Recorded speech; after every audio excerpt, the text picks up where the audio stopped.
예, 안녕하십니까. GSBM 나비다 대표 한종훈입니다. 사회적 문제를 해결하기 위해 지금 당장 행동하는 방송 GSBM 나비다 제 20회 방송을 시작했고요. 첫 번째 시간 나비 토크 시간을 갖겠습니다.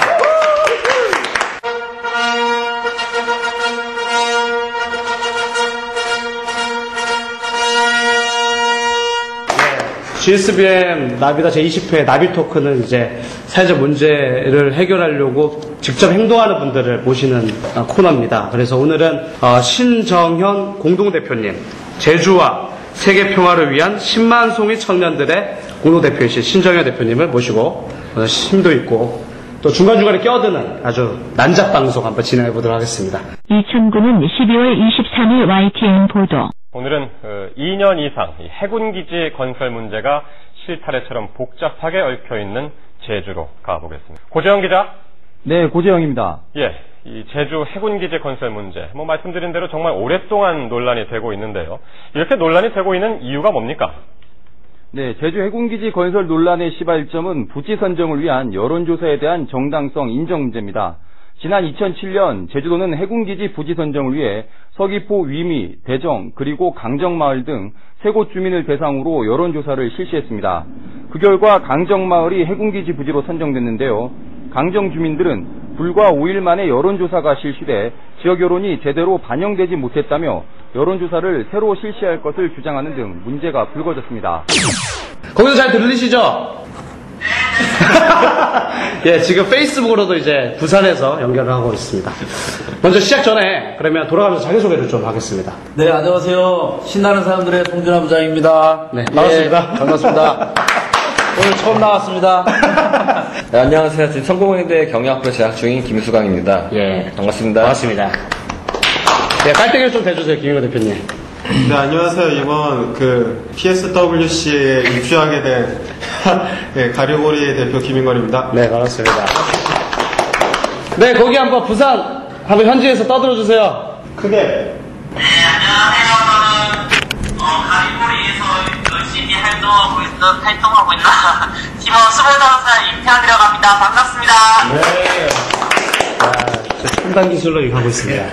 네, 자본주의 끝자락에서 위태위태 살아가고 있는 전배입니다. 네, 반갑습니다.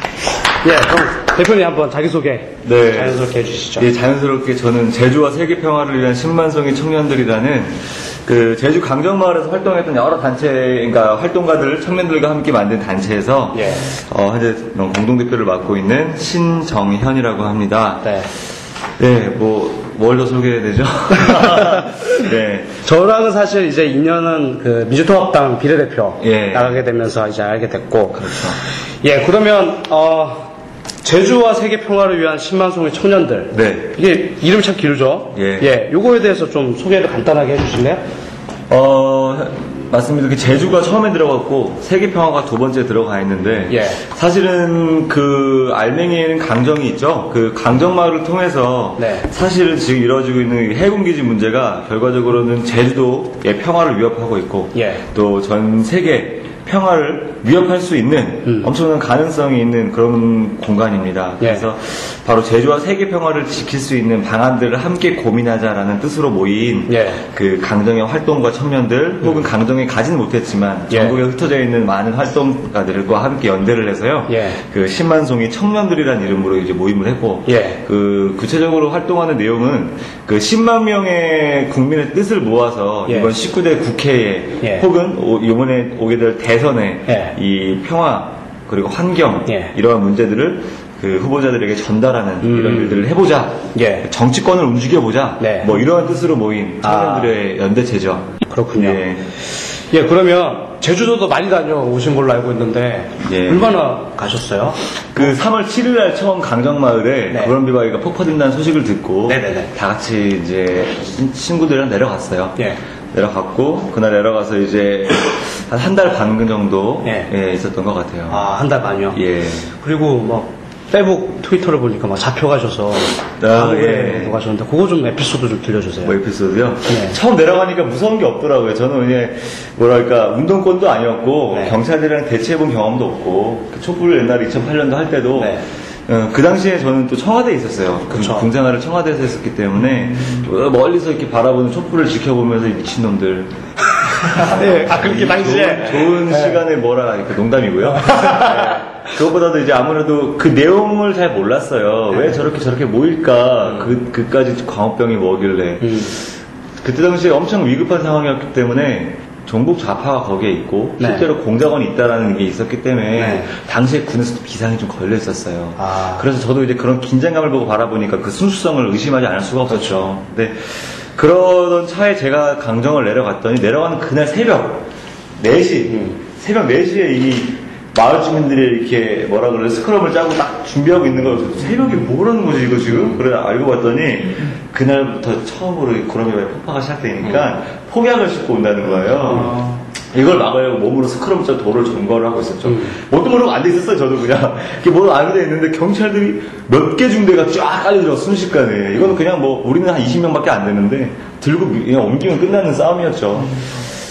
그때 처음 좀 무력감을 느꼈던 것 같아요. 그 당시에는 이제 뭐 한명수 대표를 비롯해서 정동영, 이정희 이런 어떤 정치권 인사들도 많이 와 있어서 큰 충돌은 없었지만, 이거 뭐 조금만 이렇게 힘을 쓰면 쫓겨날 수밖에 없는 상황, 우리가 무슨 일을 할 수 있을까 이런 고민을 하던 차였는데, 그렇게 해서 또 무기력해지려던 차에 마을 주민들이 이렇게 온몸으로 싸움을 하는데, 젊은 사람도 아니고 칠순 8순 넘어가신 노인들이 우리 마을에는 안 된다. 온몸으로 싸우는 게 딱 보이니까 이거 내가 뭐 하는 거지? 젊은 사람이 벌써 패배주의에 물들어서 내가 앞장서야겠다. 앞장섰어요. 또 앞장서 싸우다 보니까 참 신기한 게 용기가 나더라고요. 뒤에는 이제 어르신들이 이렇게 응원해주시고 앞장서서 같이 하는 사람들이 모이다 보니까 자연스럽게 이제 용기가 생겨서 앞장서서 뭔가를 하게 됐어요. 그래서 별명이 이제 전문 시위꾼이 돼버렸어요. 처음 갔는데 나는 무슨 10년차 시위꾼으로 보시는 분들이 많이 계셨어. 근데 저도 그런 거 별로 이렇게 무섭지가 않았던 것 같아요. 그래서 이제 앞에 딱 경찰들 스크럼 짜고 서 있으면 야 비켜봐 형들 좀 지나가게 안에 지금 구렁이가 봐야 되니까 야 비켜 그러면 이제 안 됩니다 그러잖아요. 되게 능글 맞았던 것 같아요. 야 형 간다는데 왜 그래? 야 임마 너 나오면 나랑 길거리에 마주칠 수도 있어. 잠깐 살짝 여기 간부들 안 보니까 잠깐 비켜봐. 내가 살짝 들어가 볼게. 다리 사이만 비켜봐. 이런 식으로 좀 농담적으로 걔네들 웃고 나도 웃고 그런 식으로 했던 것 같아요. 걔네도 청년들이니까 그죠? 청년들이죠. 근데 거기에는 이제 원래 직업 경찰도 있고요. 이제 우리 소위 말하는 의무 경찰들도 있어요. 전경들. 이제 그런 식으로 하다가 한 번은 이제 대규모 폭발을 한다고 해서 엄청난 양의 폭약이 들어갔던 적이 있어요. 오늘만큼 막자. 이제 이런 때가 하루가 있었는데, 그날도 이미 경찰은 그날 2배, 3배의 병력들을 딱 깔아놓고 못 들어가게끔 만들어 놨어요. 순간 이제, 내가 뭘 할 수 있을까, 이 상황에서. 하다가 뒷길을 좀 찾아봤는데, 거기에서 이제, 펜스가 살짝 벌어져 있더라고요. 내가 혼자라도 몸으로 들어가서 거기 폭약을 못 터뜨리게끔 몸으로 막으면 뭔가 달라질 수 있지 않을까? 그래가지고 이제 판넬을 약간 뚫고 들어가려고 했어요. 와 근데 그걸 알아채고 경찰들이 그냥 수십 명이 그 판넬 들고 쫙 깔리면서 방패를 막더라고요. 근데 나도 그래서 이것도 이제 그 특유의 넉살로 이제 담배 타서 넘어가려고 야 비켜봐 형 좀 넘어갈게 거기 방패로 좀 계단 좀 만들어봐. 그러니까 애들이 안 됩니다 그래서 야 임마 뭐하는데 안 되는 게 어딨어. 내가 가서 형이랑 좀 재밌는 얘기를 하자고. 그래서 넘어갔더니 이제 애들이 나를 둘러싸더라고. 야 저만큼만 가지 저만큼만 하는데 한 발짝도 못 가십니다 그러더니 뭐 나를 믿는 거야. 아씨 여기 안 되겠네 다시 나갈게 잠깐 비켜봐. 그래가지고 다시 넘어갔어. 그 애들도 웃고 나도 웃고 되게 재밌는 상황이 연출이 됐는데 그때 좀 나가 소리 들리는 거 보고 사람들이 우르르 몰리기 시작한 거야. 그 제주 강정 활동가들이. 그때부터 분위기가 험악해. 그때까지 되게 재밌었거든. 형 갈게. 안 됩니다 형. 뭐 그러면서 이제 형 동생처럼 막 이렇게 되다가 사람들이 모이니까 그때부터는 좀 싸움이 되기 시작한 거예요. 그러면서 이제 판넬 뜯어준 거를 무력으로 뜯기 시작했어 처음에. 그러다 보니까 뭐 내가 처음 시작한 거니까 가만히 있을 수는 없잖아요. 그럼 뜯읍시다 우리 같이 뜯읍시다. 그래서 밀기 시작했어. 그러니까 이제 병력들이 더 늘어났고 그 뒤에서 막기 시작하고 우리 밖에서 뜯기 시작하고. 근데 사실은 못 뜯을 거라는 걸 알았어요. 이미 병력이 우리보다 3배, 4배 많기 때문에 이제 제스처만 취했죠.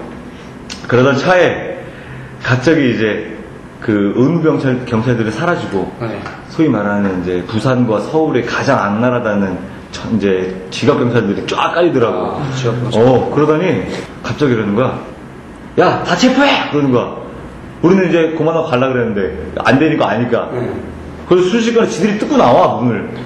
판넬을 뜯고 다 그러고 나오는 거예요. 뭐야, 이거, 다 지들이 뜯고 나오네, 뜯지 말라더니. 그러더니 잡기 전에 나를 우두머리로 본 거야. 나만 잡으면 된다. 사람들 다 이제, 다 도망갔는데, 경찰 한 8명이 나만 쫓아오는 거야. 도망갈 수가 없는 상황에. 그래서 나 서 있었어. 우리 한번 해보자. 잡아가라. 나도. 서 있었는데, 와, 이게 좀 놀란 게, 딱 달려오더니, 한 놈이 내 멱살을 딱 잡고, 근데 나도 이제 무의식적으로 멱살을 잡았죠. 그래서 서로 딱 실랭이가 되는 상황이 잠깐 있었어.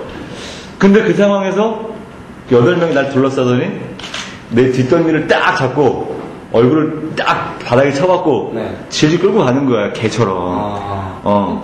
그래서 뭐 그럴 수 있다고 했어. 그럼 뭐 나를 이렇게 제어하려고 해서 그렇게 하나? 너무 이제 강력하게 하니까. 근데 그것까지 보는 사람들이 사진 찍는 사람 있잖아요. 과잉지어 아닌가요? 과잉지나? 뭐 폭력을 쓴 것도 거기까지는 괜찮아. 거기까지는 그래도 이해할 수 있었어. 근데 이제 펜스 안으로 날 끌고 들어가더라고요. 그러놓고 이제 펜스 앞을 또 막아. 그리고 이제 사람들 촬영을 못하게 날 둘러쌌어. 방패로. 그때부터 폭력이 시작됐어요. 그때부터 나도 과잉지나 아무도 없잖아. 경찰들만 있고. 그것도 이제 가장 악랄했던 시위 현장만 진압했던 사람들이었잖아요. 그때부터는 이제 아예 고개를 땅에 딱 쳐박아 버리더라고요. 땅에 쓸리게끔. 고개 딱 써박고, 그 상황에서 이제, 이제 무릎으로 니킥이라 그러죠. 계속 때리는 거야. 얼굴을요? 온몸을 다. 막 때리는 거죠. 맞으면서, 하는데, 뭐야, 개새끼들. 왜 때려! 그 소리를 지르는데, 계속 때리다가, 이제 소리를 못 지르게끔 완전히 이제 숨을 죄버리는 거야. 그때부터 숨을 못 쉬는 상황이 있죠. 무릎을 땅에 꿇고 얼굴을 바닥에 쳐박은 상황에서 숨을 쉴 수가 없잖아. 목까지 누른 상황이니까. 그렇게 해서 한 10몇 방을 맞은 것 같아요. 근데 그때까지도 맞은 게 아프다고 못 느꼈는데 그때는 고통스럽게 숨을 못 쉬고 있으니까. 그래서 내가 이제 거기 경찰 감독 앞에 보이더라고, 중대장. 근데 그 사람은 이걸 좀 이 상황을 이성적으로 판단할 줄 알았어요. 그래서 내가 살려줘요. 그래서 정말 나지막한 목소리로 살려줘요. 정말 죽을 것 같았거든, 그 상황에서. 숨을 못 쉬니까. 그런데 그 사람이 나 딱 쳐다보더니 딱 머리 잡고 그냥 지나가더라고. 나랑 늘 마주침을 내가 봤거든. 아무런 것도 조치를 하지 않고 그냥 가더라고, 지켜보고. 그리고 이걸 찍으려고 내가 맞는 걸 누군가 들은 것 같아. 아이폰을 펜스 위를 이렇게 높이 들어서는 볼 수가 있으니까 높거든, 키보다. 날 찍으려고 손을 들이댔는데 그 감두가 아이폰을 딱 뺏어가는 거야. 와, 이걸 보고서 이제 공포가 느껴지더라고요. 이제는 누구도 날 봐줄 수가 없고 이 상황에서 이들은 날 때리고 있고 난 숨을 쉴 수가 없기 때문에 죽을 수도 있겠구나. 그래서 거의 자포자기를 했었어요. 그렇게 있었는데 그 자리에서 이제 내가 숨 못 쉬니까 이제 눈을 딱 감고 있으니까 이제 싹 놔주더라고. 그래서 잠깐 사이에 정신을 살짝 잃은 것 같아. 그러다가 잠깐 눈을 딱 뜨니까 이제 숨이 쉬어지잖아. 그래서 딱 앉았어. 하고 이제 숨을 쉬기 시작하는데 이제 눈이 앞에 뿌옇게 보이더라고. 날 들어서 경찰들이 딱 보고 있는데 그 눈빛에서 살기를 느꼈어요. 내가 소리를 치거나 말을 하면 또 때릴 수 있다라는 거. 이미 넌 둘러싸여 있고 내가 널 어떻게 해도 너는 그것이 무의식 쪽에 나에게 이렇게 느껴지더라고요. 그때 느꼈어요.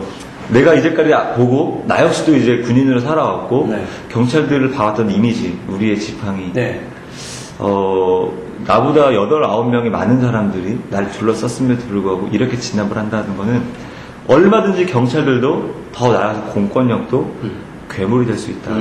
그들의 어떤 감정에 치우쳐져서 본인의 어떤 역할을 잊고 얼마든지 일반의 시민일 수도 있는 사람들에게 이렇게 정말 뭐라 그래야 되나 인권을 유린할 수도 있는 일들이 벌어질 수 있겠구나. 엄청난 고민을 했죠. 그리고 그날 바로 저는 미란다 고지라 그러나요? 일체 없이 그냥 바로 유치장으로 갔고 3일이라는 시간 동안 있었는데 정말 억울한 거 뭔지 아세요? 경찰들이 물타기라는 걸 한대요. 지가 때렸으니까 내가 고소할 걸 알잖아요. 그렇죠. 그렇게 끌려갔는데 경찰들이 나랑 조사를 받는 중에 응급실에 실려갔대, 나한테 맞아서. 그래서 그 사람이 당신을 폭행죄로 신고했으니 당신은 이제 경찰 폭행죄도 들어갔다는 거예요. 기물파손죄랑 공무집행 방해죄랑 폭행죄까지 들어갔다는 거예요. 폭행하지 않으셨잖아요. 폭행한 게 어딨어요? 그냥 끌려갔는데. 당한 거 아니에요, 폭행 당했잖아요. 근데 사진 어떻게 찍었냐면 이제 보여주더라고. 당신이 아까 처음에 나 달려왔었으면 8명 다 잡았잖아. 그때 멱살 잡힌 그 컷만 딱 보여주고 당신이 이렇게 멱살 잡고 때리지 않았냐. 그 사람이 가슴을 8방을 맞았다고 했다. 그래서 숨을 못 쉬어서 지금 응급실에 실려갔다. 당신 때리지 않았냐? 내가 뭐라 그래, 경찰서에서. 할 말이 없는데, 말하면 나한테 불리할 수 있으니까 나는 이제 법원에 가서 진술하겠습니다. 네. 변호사한테 얘기하겠습니다. 네. 이렇게 말하고 끊었어요. 그때 무력감을 느꼈던 것 같아요. 엄청난 공권력에 뭔가 할 수 있다라는 게 너무 없구나. 네. 그래서 한 3일 동안 그렇게 이제 유치장에 있으면서 이제 많은 생각을 했는데 네. 나는 여기서 보름, 한 달 정도 있으면서 이런 걸 겪었지만 6년이라는 시간 동안 이 마을의 주민들, 어느 주민도 한 번 유치장에 안 가보신 분들이 없고 벌금 안 받아보신 분들이 없고 심지어는 이제 앞에서 지휘하시는 분들은 대부분 징역까지 살다 오신 분들이에요. 네. 그분들이 뭐 낫으로 경찰들 머리를 찍었겠어요, 뭘 했겠어요. 근데도 불구하고 그런 어떤 이들이 왜 이런 일을 하는지에 대한 소통의 의지가 전혀 없이 네. 그렇게 그냥 잡아가면 된다, 유치장 끌고 가면 된다, 연행하면 된다라는 식의 공권력의 행패가 이렇게 만들어낸 것 같아요. 네. 이걸 보면서 야, 이거 나는 이 정도인데 마을 어른들은 얼마나 힘들었을까. 난 잠깐 좀 공포를 느꼈죠. 이분들은 6년이라는 시간 동안을 이렇게 정치의 무관심, 공권력의 행포 속에서 공포를 느끼고 살았겠구나. 네. 이런 생각을 하다가 시작을 하게 된 게 바로 이 운동이었던 것 같아요. 그 구럼비가 왜 도대체 왜 폭파하지 말아야 되느냐 네. 이렇게 보면 이제 세계적으로 희귀한 지역이라고 하더라고요. 예. 뭐 바위폭만 1.2km 되고. 그렇죠. 네, 그러면 지금 이렇게 폭행을 당하기까지 또 감옥 가기까지 또 네. 기존에 다니던 직장을 그만두고까지 하게 된 그 네. 이유는 뭡니까? 구럼비는 상징인 것 같아요. 예. 구럼비 이미 폭파가 많이 되어 있고요. 그쵸, 거의 다 됐죠. 많이 됐어요. 네. 폭파가 됐고 앞으로도 이제 단기간에 많이 폭발을 할 거기 때문에 네. 단순히 구럼비를 지키겠다라는 것은 상징적인 의미입니다. 상징적입니다. 그 바위 자체가 아니라 회사를 그만두고 3월 7일 날 제가 2월 28일까지 그 직장을 다녔으니까 네네. 그것을 봤을 때 알고 싶어서 간 거였죠. 처음에는 왜 사람들이 저렇게 울부짖고 막으려고 온몸으로 다치고 있을까? 왜 저러지? 이걸 알고 싶었던 거예요. 현장을 보고 싶었고. 네. 그래서 내려갔던 것이었는데 막상 내려가서 봤던 현실은 그 사람들에 대한 몰이에 대한 스스로의 어떤 자책이었어요. 이런 사람 몰랐었구나. 자, 그것이 바로 아까 말씀드렸던 것처럼 구럼비를 파괴하는 것에 있어서 환경적인 문제가 있을 수도 있고요. 네. 5년 전에 이것을 추진하고자 했던 정부가 네.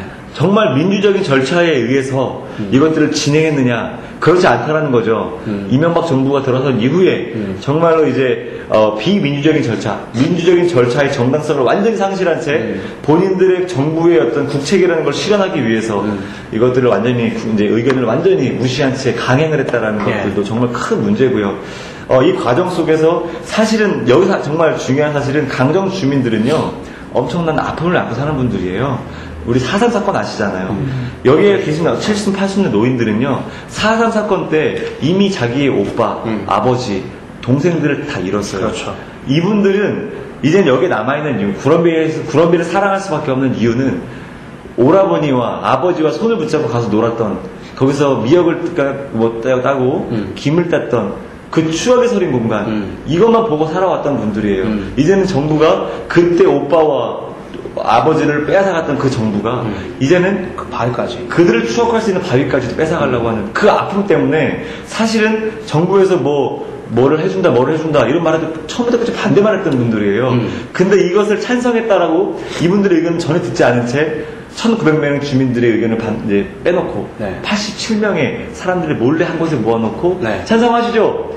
박수치고 그럼 찬성입니다. 그러고 추진을 한 게 이게 시작이 된 거죠. 합의와 그렇죠. 없었군요. 소통 그런 어떤 민주적 절차가 완전히 무시가 되었다라는 것. 그리고 아까 구럼비 바위도 얘기했지만 이건 환경적인 부분이에요. 이건 얼마나 정말 중요한 부분이냐면 전 세계 우리나라밖에 없기 때문에 유네스코에서는 절대 보전구역으로 지정해라 라고까지 해서 전 세계적으로 이제 알려진 자연 경관이란 말이죠. 올레코스 다 가봤을 거예요. 7코스가 가장 아름다운 코스라고 이미 알려져 있습니다. 그 중에서도 가장 진주와 같이 꼭 가봐야 될 곳이 바로 구럼비 바위 강정마을이거든요. 근데 이런 자연의 가치, 전 세계인들이 사랑하고 이걸 보려고 오는 그 자연의 가치가 어찌 보면은 정부가 소통조차 하지 않는 이 잘못된 정책에 의해서 다 폭파되고 사라져가고 있다라는 것.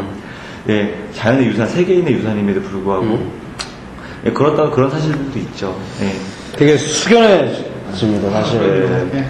네. 5년 전부터 이미 표결 처리가 되고 이제 진행이 되었던 상황인데 저는 구럼비 사건 그 이슈를 최근에 듣게 되었거든요. 왜 갑자기 올해 이전에는 그렇게 좀 약간 조용하게 사람들한테 좀 무관심적으로 있다가 왜 갑자기 올해 확 이슈가 된 거죠? 그것은 아무래도 이제 5년 전에 강정마을로 부지 선정이 되고 이제 그 과정에 있어서 사실 강정마을도 막을 수 있다고 생각을 했어요. 소통을 하겠다고 생각을 했기 때문에 투쟁하는 과정 속에서 가능성을 봤던 것 같아요.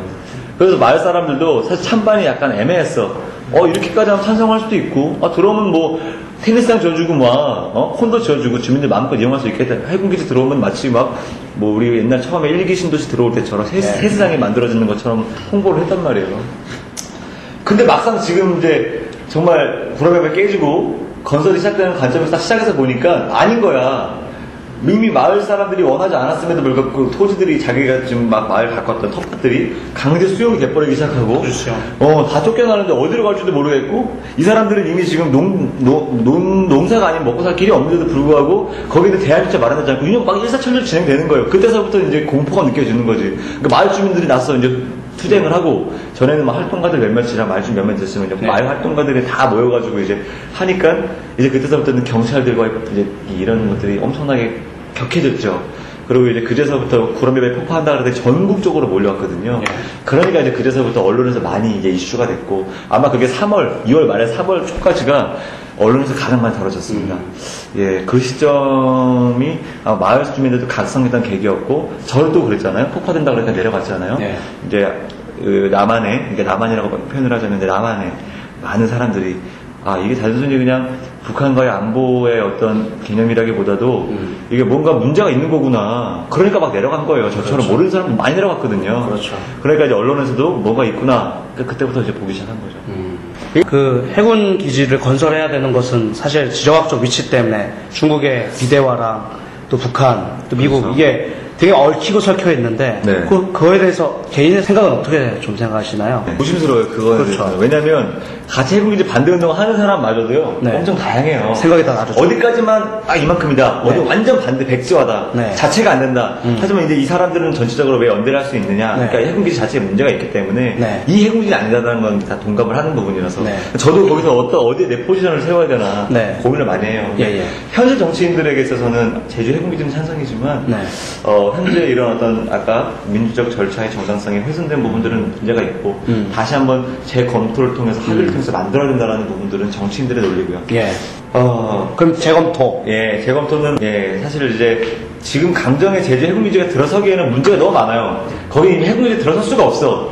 거기는 군함은 물론이거니와 지금 정부에서 말하는 민간 복합형 미항 이런 말이 일어날 수가 없어요. 크루즈는 들어올 수가 없거든요. 거기는 파도가 엄청나게 강하고요. 저도 거기 있어봤지만 하루에도 수십 번 바람이 바뀌고 파도가 차기 때문에 작은 배가 있을 수 있을지언정 15만 톤 크루즈는 들어올 수가 없는 과학적으로 이미 해군에서 증명이 됐고 본인들이 1차 보고서에 여기에는 크루즈는 물론이거니와 항공모함 들어올 수가 없는 지경이다. 1차 보고서에 나왔어 이미 3년 전에.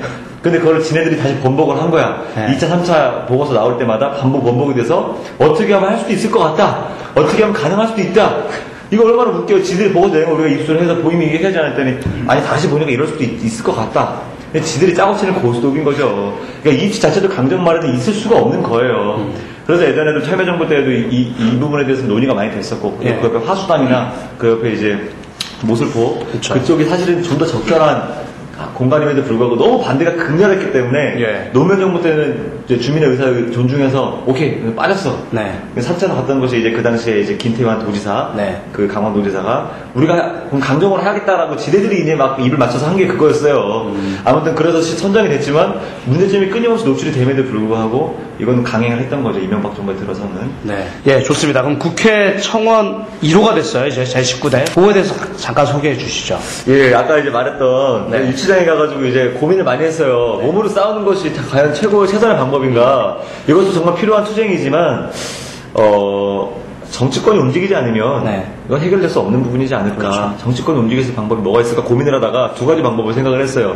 국회의원을 설득하자. 마침 그때 4.1 총선이 있었기 때문에 그들로부터 서명을 받자. 우리 아직 국회의원 되면 해군기지 문제 많으니까 공사중재 찬성하겠다. 두 번째는 전 국민으로부터 서명을 받자.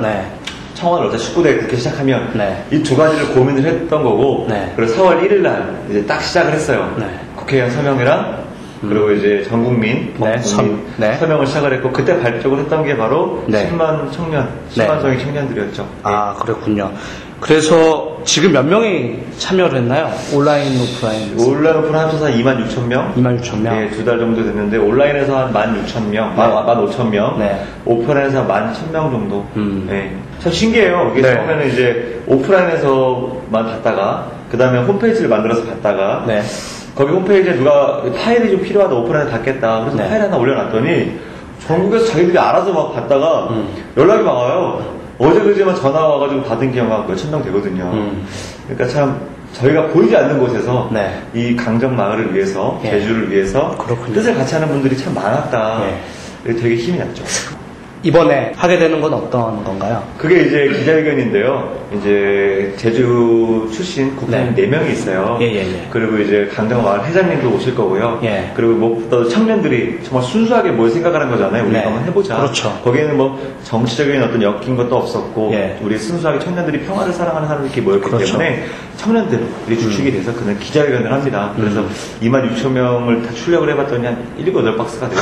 딱 앞에 정론관에 깔아놓고 우리가 만들어 놓은 이제 그 제주를 강정을 상징하는 구럼비를 상징하는 여러 가지 이제 그런 마스코트를 다 들고 이제 정말 산뜻하고 무겁지 않게 청년답게 청년답게 기자회견을 한번 해보자. 그렇게 해서 이제 회견을 하는 거고요.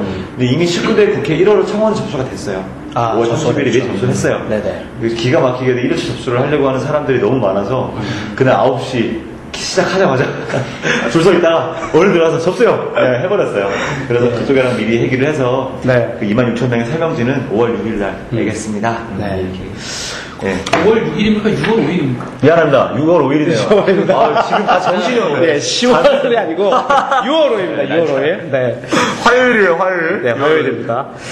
그럼 기사를 통해서도 이제 볼 수 있겠군요. 2012년 6월 5일 경향신문 보도. 제주와 세계 평화를 위한 10만 송이 청년들 모임은 2012년 6월 5일 국회 정문관에서 기자회견을 열고 제주 해군기지 공사 중 단 2만 7,500여 명이 선언한 청원서를 5월 30일 1호 전원으로 국회에 제출했다. 저희가 그러면 참가하는 방법은 뭔가요? 그날 오셨으면은 구럼비 노란색 티셔츠가 있어요. 구럼비를 죽이지 마라. 그날 10시 반에는 기자회견이 있는데 그날은 10명 정도밖에 못 들어간대요. 정문관에는? 그 청년들 한 5, 6명, 국회의원들, 그리고 이제 마을 회장님 정도 들어가서 기자회견 하고요. 11시에 국회 앞에 보도가 있죠. 그 앞에 거기에 모여서 다 같이 강정의 마약 댄스라고 있어요.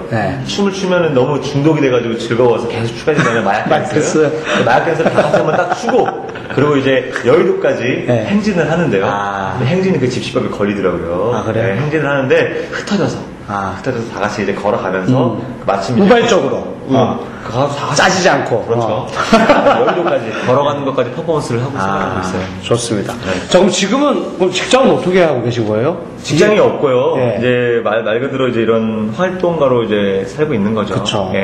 이제 방송을 들을 많은 사람들이 나도 뭔가 사회를 바꾸고 싶은데 먹고 살는 게 걱정이 되고 솔직히 이제 처와 자식이 있으면 더 그렇죠. 그렇죠.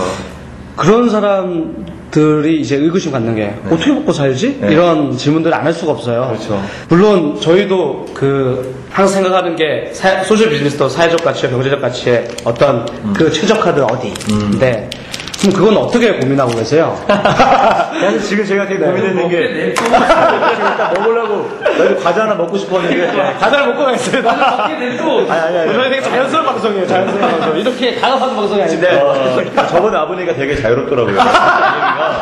그래서 나는 자유롭게 먹으려고 그랬는데 아무튼 그 답변을 좀 드릴게요. 먼저 사실은 퇴직금으로 살았어요. 두 달, 세 달 제주 왔다 갔다 하면서 정말 많은 돈이 좀 쓰여졌고요.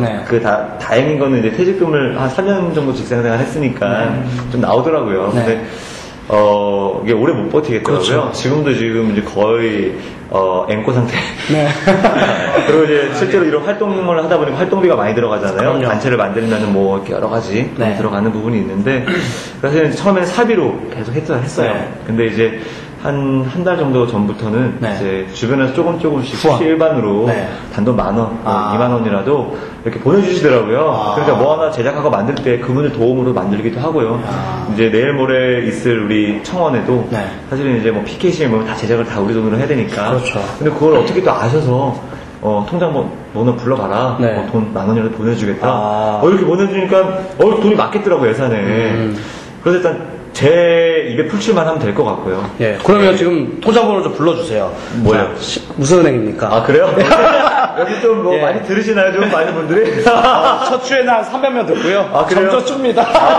알겠습니다. 그래도.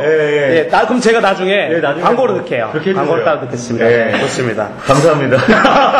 이런 거라도 힘을 실어드리는 것이 저희 방송의 역할이 그런데 제가 사실 활동가 출신이 아니다 보니까 돈 받는 게 너무 민망한 거 죄송해요. 그래서 처음에는 되게 좀 거부를 했어요. 괜찮다고. 지금도 충분히 할 수 있다고. 근데 한 보름 전부터 되게 후회가 됐어요. 왜 거부했을까? 너무 후회된다. 저 이제 앞으로 거부 안 합니다. 마음껏 도움 부탁드리겠습니다. 좋습니다. 그 직장 생활을 하다가 갑자기 이제 청년 비례대표 이렇게 출마를 하시게 됐는데요. 그때 계기를 좀 설명해 주세요. 사실 이야기 되게 꺼려져요. 왜요? 왜냐면은 제주에서 저를 처음 봐서 제 인기가 되게 많았어요. 근데 이 청년 괜찮은 청년이다. 경찰같이 생겨가지고 처음 저를 경찰로 다 오인을 했었어요. 제가 약간 간부 같은 느낌이 있었나. 마침 또 옷도 거기 아시죠? 시위원장 가면은 그 일반 전경이 있고 사법 경찰들은 딱 복장이 뭐냐면 노스페이스 잠바에 청바지에 흰색 단화 거기에다가 MLB 모자를 쓰고 있어요. 근데 기가 막히게 내가 내려가서 그 옷을 입고 갔어. 첫날 평화센터라고 거기 활동가들이 모이는 공간에 갔더니 처음에 그때 들어서는데 거기 모든 활동가들이 다들 쳐다보는 거야. 경찰이 왜 오냐는 식으로. 나 활동가인데. 아무튼 그 에피소드가 많이 있었어요. 그러는데 그 경찰을 오인받으면서 많은 사람들이 이목을 집중 받다가 이렇게 온몸으로 싸우니까 정말 괜찮은 청년이다. 어떻게 저렇게 순수하게 딱 온몸으로 투쟁을 할까. 그리고 또 경찰 간부들이랑도 진짜 실제로 얘기를 많이 해서 서로 좀 이렇게 합의를 많이 봤어요. 예를 들면 이런 거. 야, 우리 저 구름비바위 몇 명 들어가서 봐야 되니까 우리 여기까지 들어갈게. 여기까지 뒤로 빠져라. 근데 이런 것들 보통 활동가들 얘기하면, 야, 이 새끼들아. 우리 이만큼 들어가려고 하는데, 니들이 이 새끼야! 뭔데 막 이렇게 되는데, 저는 딱 이제 그런 느낌이 드니까, 간부들 같은 느낌이 드니까, 경찰들도 그럼 몇 걸음만 들어가면 되겠습니까? 5걸음 정도만 들어가고, 우리 보는 걸로 하자, 오케이?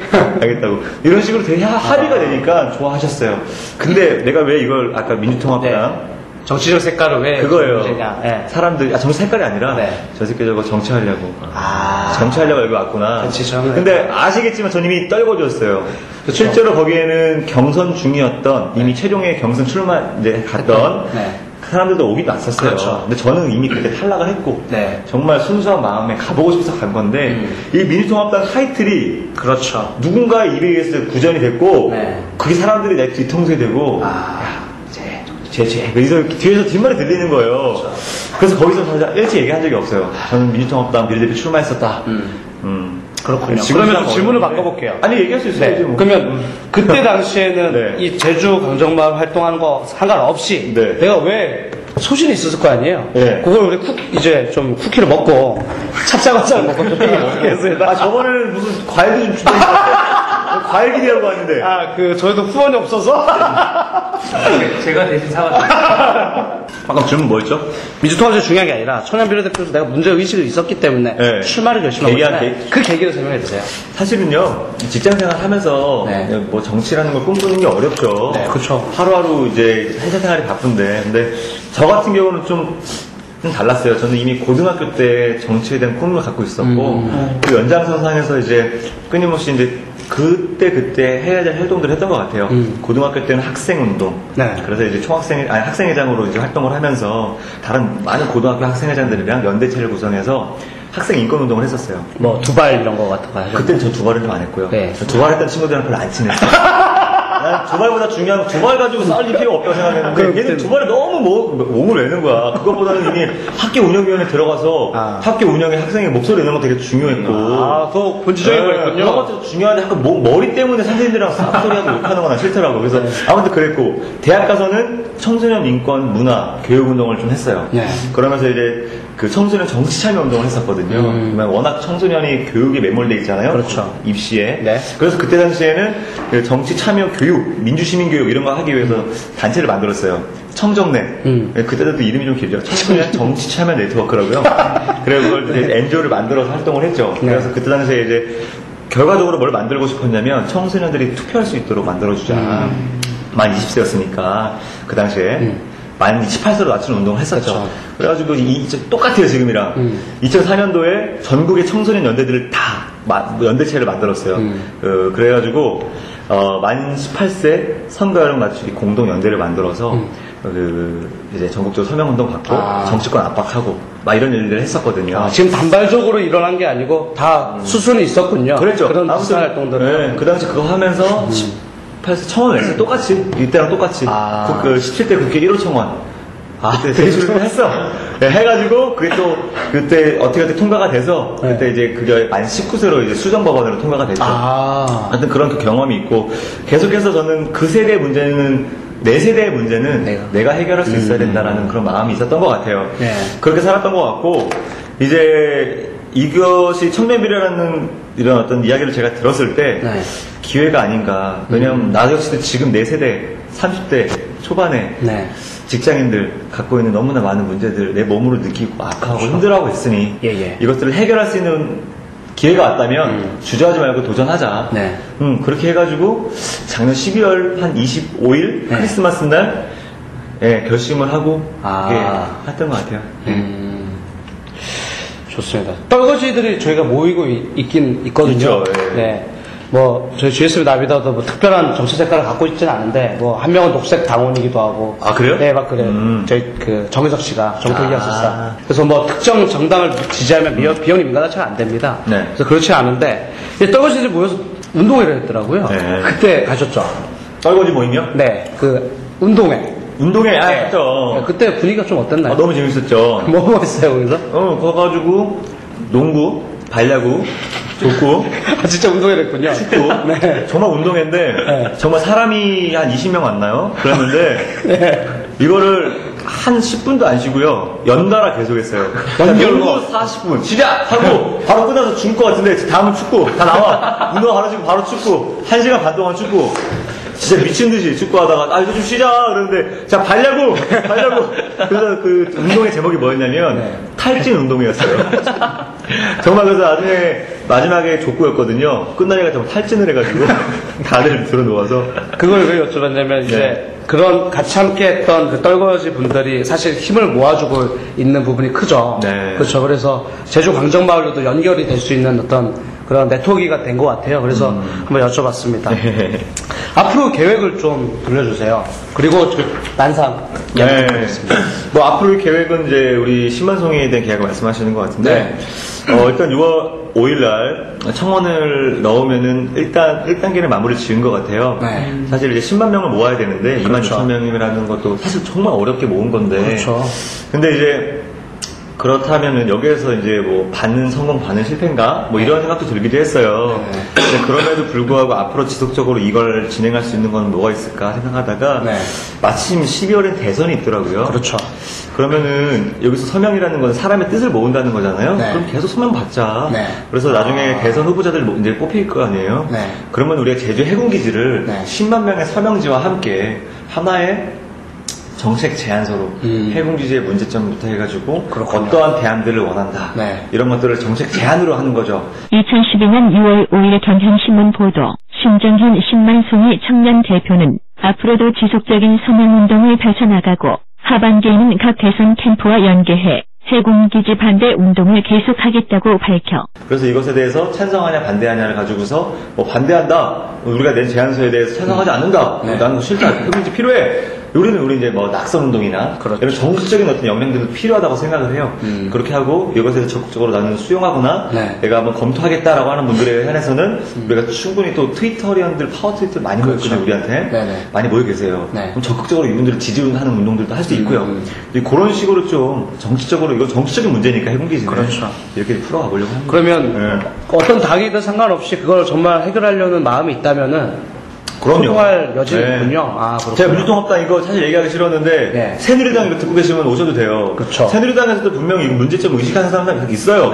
작년 12월에 무슨 일이 있었냐면 지금 이 공사가 문제가 너무 많으니까 공사를 중단하자라는 이야기가 당시 한나라당과 민주당이 있었어요. 뭐 어떻게 할까? 예산을 삭감하자. 그러면 못 찍으니까 돈이 없으면 94% 예산을 삭감시켜 버렸어 그냥. 94%를? 94%면 못 찍는 거죠. 몇천억 있던 게 몇십억밖에 안 남았으니까. 그럼 안 하는 게 맞잖아요. 그렇죠? 국민의 뜻이잖아. 대기구가 반대를 했는데. 와, 근데 이게 그 꼼수를 쓴 거죠 이명박 정부가. 그렇죠. 이제 2월 예산이라는 게 있었어요. 그 2월 예산을 끌어다가 쓴 거야. 그러니까 그 꼼수를 못 당해낸 거죠, 정부에서는. 근데 거기서 볼 수 있는 게 바로 뭐냐. 정부의 뜻마저도 완전히 개무시하는 이 불도저 같은 MB정부. 저는 그게 공감을 많이 했죠. 그러면 이제 동시대를 살아가는 청년들이 있죠. 그리고 또 환경운동가들. 또 지금 김일호 대표님처럼 하여튼 또 사회를 바꾸고자 하는 자신 안에 있는 내기를 꺼내는 사람들이 있어요. 예전에는 찍소리부터 하면 직장생활이 바빴던 우리 위에 선배님들인데 좀 시대가 많이 바뀐 것 같아요. 그분들이 사실 우리가 이제 같이 함께 갈 동력자고 동행자들인데 그 친구들한테 하고 싶은 말이 한마디 있으시다면? 아, 이거 참 진짜 어려운 얘기죠. 제가 24, 5살 때는 정말 스스로에 대한 자신감, 미래에 대한 어떤 확신이 넘쳐서 어디 가도 자신있게 얘기를 했어요. 꿈대로 마음껏 도전하자. 우리 버릴 게 뭐 있냐. 우리 잃을 것이 없다. 그때 정말 잃을 게 없잖아요. 근데 지금 솔직히 조금 두려워요. 그렇게 마음껏 말하는 게. 왜냐, 이제 나이가 32살이잖아요. 책임져야 될 것들이 많아지기 시작했고, 제 발언 한마디에도 남들에게 영향을 미칠 수 있는 나이가 됐고, 그러다 보니까 그렇게 무책임하게 말하기가 너무 미안해요. 그리고, 마음껏 도전하라는 말도 그 사람들의 삶을 책임질 수 없기 때문에, 나 역시도 그런 말을 하는 것에서 되게 두려워. 왜? 나도 지금 힘들거든.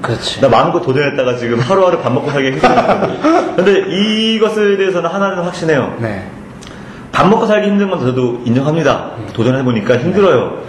주변 사람 되게 힘들어요. 우리 어머니가 맨날 너희 종북 좌파 빨갱이 된다고 저한테 맨날 아침에 눈을 뜨기 어머니가 아침에 일찍 출근을 하시니까 출근하면서 제 잠자는 뒤에 대고 얘기를 하세요. 빨갱이 짓거리 고만하고 이제 직장 빨리 취하라. 어머니도 힘들어서 하시죠. 그렇게 말씀하시는 건 되게 소갈이 많으신 거예요. 그런 어머니에게 저도 정말 죄송한 마음이 크고요. 하지만 이제 확신이 드는 건 내가 옳은 일을 하고 있다라고 믿으면 당장 지금에는 많은 사람들이 인정해주지 못할 수 있을지언정 지금 배가 좀 곪을 수 있을지언정 괜찮다. 1년이건 2년이건 때가 되었을 때 그 뜻을 이뤘을 때 그 사람들이 박수칠 날이 반드시 올 것이다. 정말 중요한 것은 지금 내가 꾸는 꿈이 정말 나만 꾸는 꿈이냐 아니면 많은 사람들이 공감해줄 수 있는 꿈이냐 그렇다면은 그 사람들과 함께 연대하고 공유하면서 이 어려움을 타개해 나가자. 저는 그래서 행운인 게 혼자 꿈꾸지 않는다는 거죠. 비록 이제 어머니나 내 주변 지인들은 어려워하고 고민스러워 하시지만 또 같은 꿈을 꾸는 분들이 같이 응원해주고 지지해주니까 언젠가 길이 열릴 것이다. 마음껏 도전하자. 만약에 청년들이 도전하고 싶다면 그냥 맨 땅에 헤딩하지 않았으면 좋겠어요. 주변 많은 사람들에게 동의를 얻고 또 설득도 하고 그들의 어떤 격려와 응원 속에서 도전을 한다면 실패해도 괜찮다. 그네들이 또 응원해주고 이렇게 세워줄 거기 때문에 그래서 그들과 함께 나가는 것도 저는 이제 10살이 지난 24살에 나와 지금의 내가 달라진 점은 그런 좀 지혜를 얻게 된 거. 그렇게 좀 했으면 좋겠다. 이제 뭐 중간에 껴들라고 했는데 다 제 성격이 아니라서 껴들지 않은데요. 좀 이제 그냥 편하게 좀 얘기 좀 하겠습니다. 아니 들으셨고 소감 같은 거 부산도 좋고요. 언제든지 한번 얘기하시죠. 한 가지만 이렇게 말씀을 드리자면 제 생각에 도전하라고 말씀드리는 거는 그러니까 다른 분들에게 격려하는 건 무책임한 말이 아니라 그게 책임감 있는 말이라고 생각합니다. 어느 누구도 책임져주지 못하기 때문에 그 말을 안 한다는 거는 그게 오히려 더 무책임한 거죠. 그러니까 오히려 지금 사람들을 격려하고 그들에게 도전하라고 말하는 걸 무책임하다고 생각하지 마시고 그게 오히려 책임감 갖는 거다라는 생각 가져주셨으면 좋겠습니다. 예, 좋은 말씀이시네요. 좋습니다. 뭐 어떠셨어요, 김영호 대표님은요? 역시 광필기를 하시던데. 마지막 코멘트가 정말 인상적이었습니다.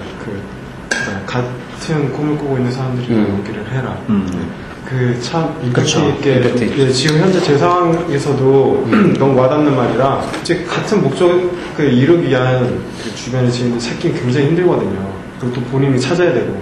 근데 지금 현재 학생들 같은 경우는 이제 그 과정이 좀 귀찮은 거예요. 그렇죠. 좀 힘들기도 하고 귀찮기도 하고. 맞아요. 네, 그냥 단순하게 그냥 뭐 하나 파면 다 되는 줄 아니까. 근데 이제 막상 해보니까 저 같은 경우는 이제 현장에 있어서 일을 진행하다 보니까 확실히 사람들 찾아오면서 얘기하는 게 훨씬 더 재밌기는 해요. 그렇죠. 네, 재미는 있고 남는 게 훨씬 더 많더라고요. 그냥 도서관에 있는 것보다. 네. 물론 힘든 거는 그쪽이 더 힘들긴 해요. 힘들지만 그만큼 힘든 만큼 많이 얻기도 하고. 네. 그래서 좀 주변에서는 이제 오빠는 언제 쉬어요? 아니, 맨날 밤에 막 한 2시쯤 빼보고 들어가면요. 이 양반이 명언과 함께 신세한탄 글이 많이 있습니다. 아, 그러니까 그 시간에 좀 센티해지지 말라고. 좋아요를 누르면서 기도를 합니다. 아침에 일어나서 이렇게 확인해보면, 저 양반 최근에 이렇게 무조건 건강이다. 아, 제가 최근에 너무 좀 심하게 감기 걸려가지고 한 3-4일 정도 들어 누웠거든요. 네. 그러니까 일을 못하겠더라고요. 실제로 못하고 신경도 좀 덜 쓰게 되고. 네, 그래서 제가 최근에 남긴 거는 닥치고 시리가 많은데 다 닥치고 건강이다. 그러면 나중에 한번 신정현 대표님도 달아주시면 예. 영상이 딱 하나 나올 것 같습니다. 네. 그래서 지금 몇 회 영상이죠? 벌써 시즌2잖아요. 그쵸. 네, 올라온 영상은, 그러니까 유튜브에 공개된 영상은 11회까지 11회. 나왔고요. 현재는 12, 13회 영상 편집 중이시죠. 네, 좋습니다. 네, 저도 뭐 어줍지 않게 오해했기 때문에 신정 대표님 더 감동적인 이야기를 해줬습니다. 수환 씨는 어땠어요? 수환 씨는 대학생인데요.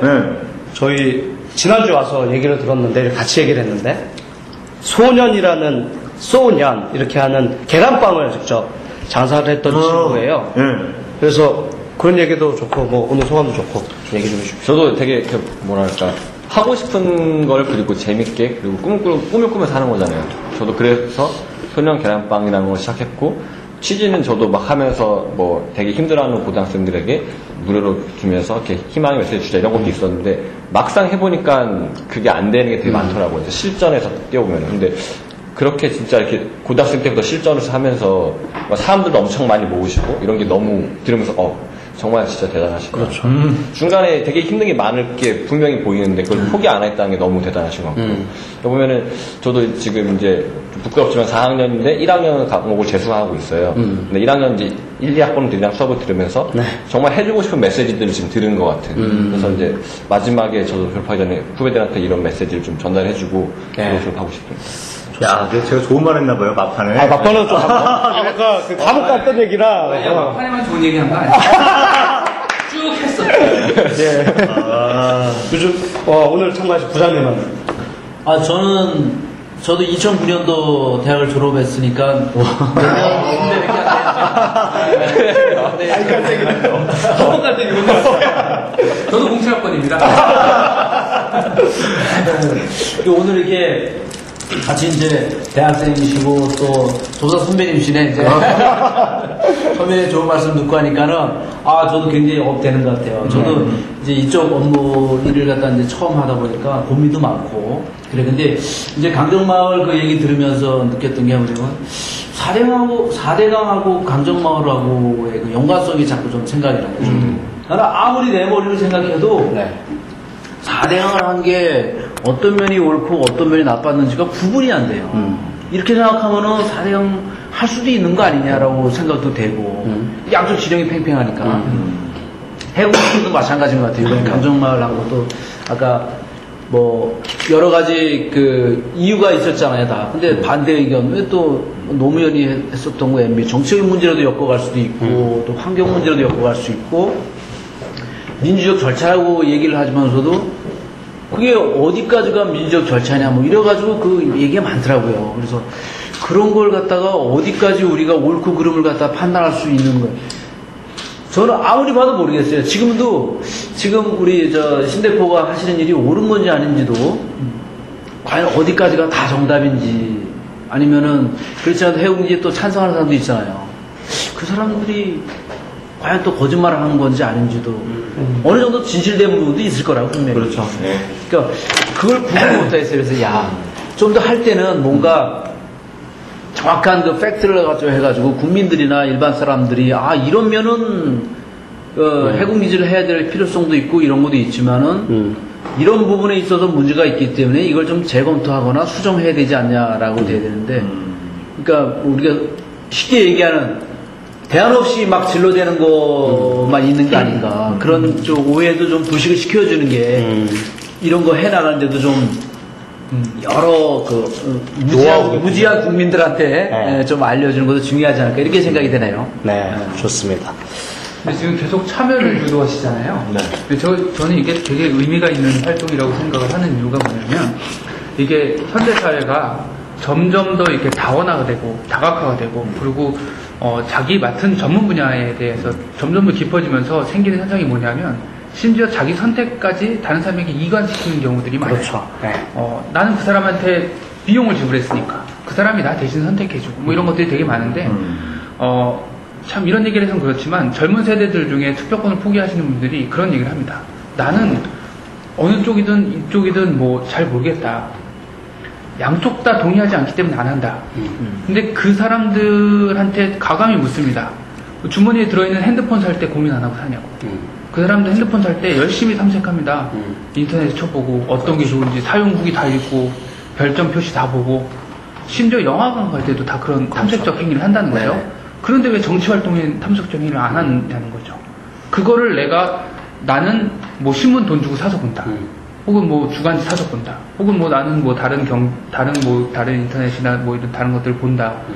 그런 식으로 언론에게 자신이 탐색하는 행위들, 그리고 자신이 정보를 얻기 위해서 하는 노력들을 이전시키지 말라는 거죠. 본인 스스로 해 나가야 되는 부분들을 자꾸 전문화시킨 사람들한테 이관시키다 보면은 점점 더 생각이 없어집니다. 나는 돈 냈으니까 그 사람들이 한 게 맞겠지. 안 맞습니다. 적어도 국민들이 지금 이제 곧 총선 지났고 이제 대선이 오지 않습니까? 정책에 대해서 모른다라고 말하는 젊은이들에게 이렇게 얘기하고 싶습니다. 15분만 검색해보면 어느 정도 판단이 씁니다. 이게 옳은 건지, 이게 혹은 현실성이 있는 건지 어느 정도 판단이 섭니다. 그들에게 어느 정도의 노력을 하라고 말씀드리고 싶냐면, 휴대폰 살 때 혹은 아이패드 살 때 고민하는 만큼만 해보라는 거죠.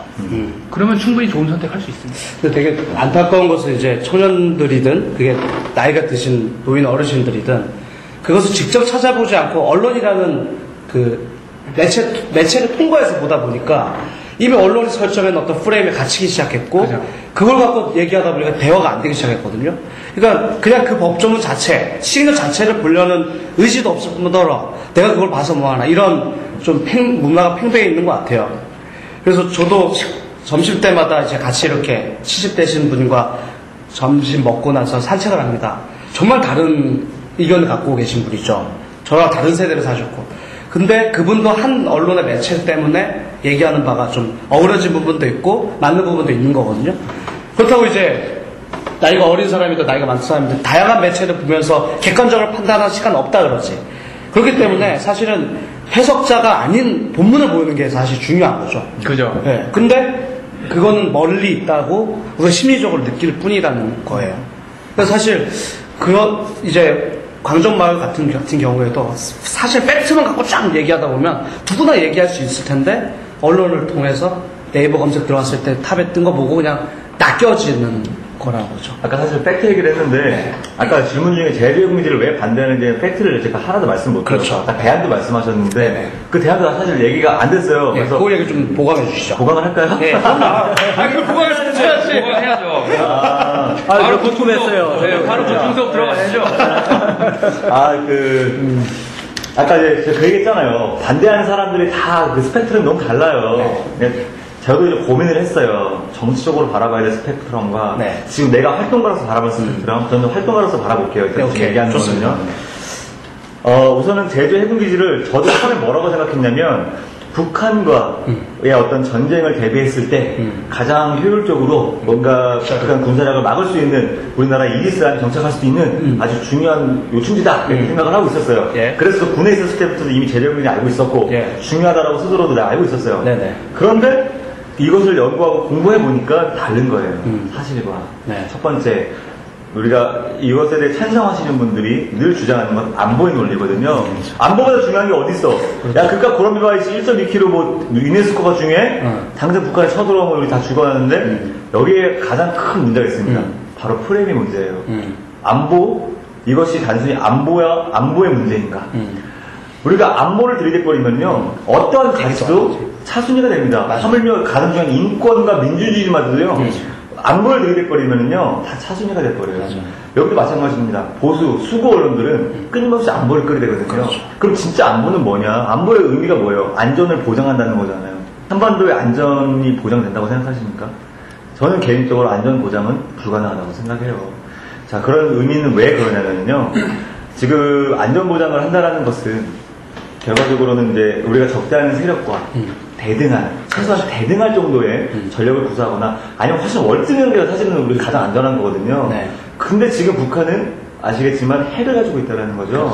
핵을 가지고 끊임없이 위협을 하고 있다는 거죠. 그래서 핵을 가지고 위협하고 있는 북한을 앞에 두고서 우리는 안보가 튼튼해지기 위해서라도 필요하다라고 끊임없이 이제 얘기를 하는 거예요. 안보가 튼튼해질 수 있다. 이거 하면은 우리는 두려우니까, 무서우니까 계속 짓는 거죠. 짓고 또 만들고. 제재공주도 사실은 그런 측면에서 봤을 때 과연 이것이 북한의 핵이라는 어떤 무기를 전력의 비대칭을 해결할 수 있는 과연 억제력이 있는가? 사실은 그것과는 전혀 별개의 문제거든요. 사실은 그거 자체 가지고서 이지스함이 가지고 있는 작전 반경이 경기 남부도 못 미쳐요. 그러면은 그것이 과연 북한의 그런 거 탐지할 수 있는 정보력도 없고요. 첫 번째는 전에처럼 연평도에서 해전이 일어났을 때 모든 전투는 30분 안에 이미 승패가 결정이 돼요. 현대전은 거기서 주요한 무기 다 타격해버리면 끝나버리거든요. 그럼 거기서 이제 이지스함이 통통통통통 와가지고 8시간 걸리는 연평도에 와서 과연 전쟁을 수행할 수 있겠느냐? 그건 아니거든요. 그러니까 끊임없이 지금 안보의 논리를 가지고서 안전보장을 가지고서 끊임없이 얘기를 하는데 그런 논리라면 제주 해군기지는 위치적으로 옳지 않은 지역이에요. 강정을 가지고서 안보를 갖고 말을 하면 안 돼요. 자, 그럼 여기서 진짜 안보를 위협하는 문제는 어디에 시작되느냐? 바로 중국이거든요. 자, 오키나와에 원래 미군 해군기지가 있었어요. 그리고 해군기지가 끊임없이 팽창을 하는 시도가 있었어요. 왜? 중국이 너무나 지금 군사력이 팽창하고 있으니까 미군도 왜 오키나와에다가 더 좀 많은 작전 반경을 할 수 있도록 확장을 하려고 했었거든요. 근데 일본 시민운동단체, 일본 정부가 그걸 알고 적극적으로 반대운동을 했단 말이에요. 이 반대운동을 이제 겪고 나니까 대체 지역을 또 찾아야 되겠다. 그리고 지금 현재 미국이 동아시아의 군사 전략을 재편하고 있거든요. 가장 적절한 지역을 찾다가 제주도를 선정을 했어요.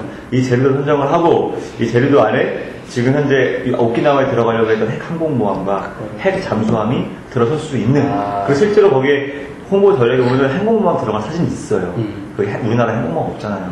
핵 항공모함. 이제 사실 그것이 들어가기 위한, 근데 이것이 제가 말하는 게 어디서 들은 얘기냐? 미국의 펜타곤 보고서에 나왔어요.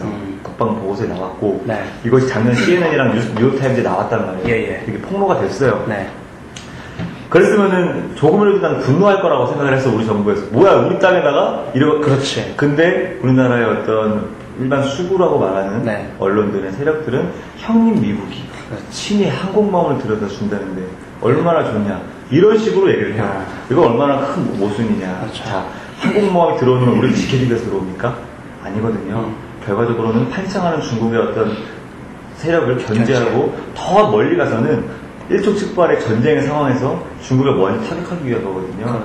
그러면 결과적으로 전쟁터는 어디가 되겠습니까? 한반도거든요.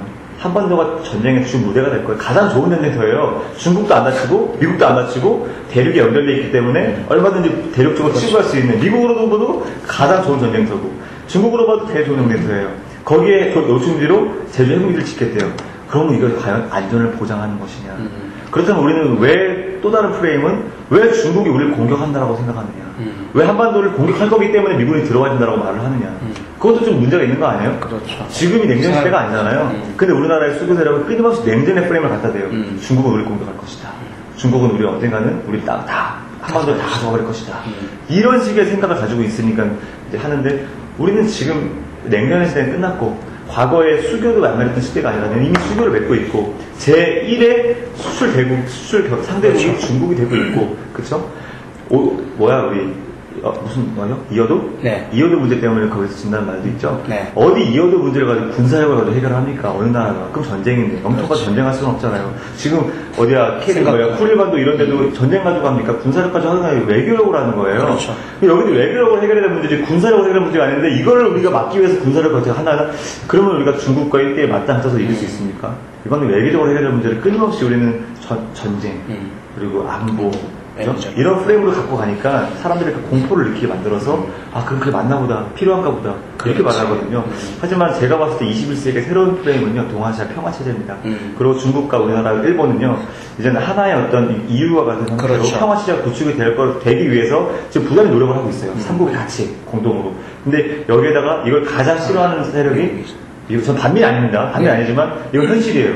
제일 싫어요. 중국과 일본과 우리나라 같이 연치를 맺는 그렇게 되면 왜 그러냐면요. EU처럼 제1의 경제 공동체가 되거든요. 그렇죠. 그럼 미국이 그게 뭐지? 우리는 빠지네 이렇게 되는 걸 두려워하는 거거든요. 어쨌든 뭐 그러한 것들에 대해서 우리가 충분히 알 필요가 있다. 요건 좀 보강이 되는군요. 예. 네. 그러면 아예 해군 기지는 만들 필요성은 없다는 거라고 좀 들어도 되나요? 지금 제 얘기는 이제 저 활동가로서 이야기입니다. 네, 저는 활동가로서 이야기로서는요, 지금의 제주 해군기지는, 불필요하다. 불필요하다. 없어야 된다. 예, 굳이 만들므로써 중국과 우리나라, 일본까지 군비 경쟁을 촉발시킬 수 있는 그런 위험성이 있기 때문에 굳이 만들지 않고 정말 그것에 대한 문제의식을 느낀다면 기존에 있던 뭐 진해나 아니면은 우리 평택이나 충분히 보강을 해서 거기에서 뭔가 우리 안보를 튼튼히 할 수 있는 방법을 고민할 필요도 있는데 거기에 만들어서 군비 경쟁을 지금 중국은 엄청 견제하고 있어요. 엄청 얼마 전에 보고서가 나왔는데 지금 중국은 이미 전쟁 시나리오를 짜놨어요. 제1 타격 대상으로 제주도, 제2 타격 대상으로 오키나와, 첫 번째가 우리나라예요. 이미 짜놨다는 얘기가 지금 보고서 나왔단 말이죠. 그런 상황인데 그 제주도에 만들 이유가 뭐 있습니까? 누굴 위해서인데 이게? 그러니까 우리를 위해서가 아니지 않습니까? 네, 좋습니다. 저기 이재환 선생님 연결됐나? 배터리가 떨어져. 야, 한마디 들으려고 했는데 나중에라도 좀 한마디 들었으면 좋겠습니다. 네, 그럼 이상으로 박수와 함께 대표님이 사회적 문제를 해결하기 위하면 다 같이 뭐라도 해 합시다. 알겠습니다. 제가 앞에 하는 아니면 제주강전말 그거는 뭔가요? 제주가요? 네. 그런 비를 죽이지 마라 이거. 아니에요. 강정마을 사랑해요 해군기지 결사 만들기 거예요. 해군기지 결사 만들기 너무 정치적이니까 강정마을 사랑해요만 할까요? 좋습니다. 좋습니다. 그러면 강정마을 사랑해요. 이렇게 좋습니다. 이렇게 끝나겠습니다. 시작. 강정마을